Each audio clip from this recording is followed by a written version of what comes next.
জমিতে বর্গা নিছি, বর্গা নিয়ে এই জমিটি ফসল বানাইয়ে আমি নিজস্ব একটা জমি কিনে আমি চাষাবাদ করে খাবো, এই তো আমার আশা।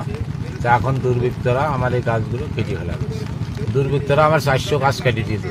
সব জায়গায় আমি দুঃখ প্রকাশ করছি, থানায় করেছি, চেয়ারম্যানের কাছে করছি, আমার ইউনিয়নের মেম্বার করছি, আমার গ্রামবাসীর কাছে করেছি, আমি দুঃখ জানাইছি যে তারা সবাই দেখেছে, আসি থানাতে এসে দেখেছে, আপনার গ্রামবাসীও দেখছে এবং পাড়া প্রতিবেশী যারাই ছিল তারাই দেখে খুব দুঃখ করেছে। জমি জমা নদীতে চলে গেছে, এখন এই বাগি বর্গা নিয়ে শস্য করে নির্ভর করি এর উপর, কিন্তু তার দুর্বৃত্তরা কাটিয়ে দিয়েছে।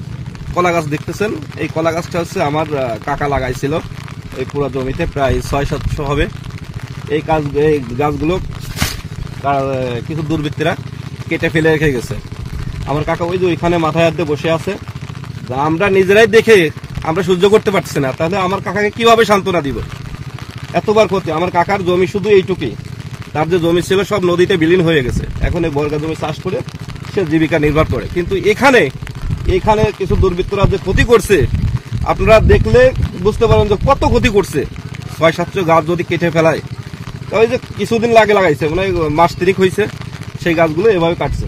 কিসের জন্য কাটছে?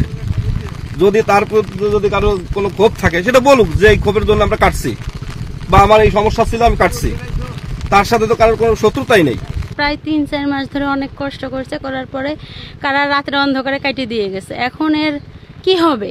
তারা তো এখনো কোনো কিছুই বলতেছে না যে কলা গাছের হ্যান ত্যান। আমার বাবা তো অনেক কষ্ট করে লাগাইছে, এই 1 বছর পরে যদি একটা ফসল হয় তাই সেটা দিয়েই তো আমাদের চলে, আর তারপর যদি সেই ফসলটা কেটে দেয় তাহলে আমাদের কিভাবে চলবে জীবন জীবিকা? কৃষক মানুষ, সে কষ্ট করেই জীবিকা নির্বাহ করেন, কিন্তু যে দুষ্কৃতিকারীরা আমার কাকার এত বড় ক্ষতি করলেন, আমরা চাই এর সুস্থ বিচার হোক।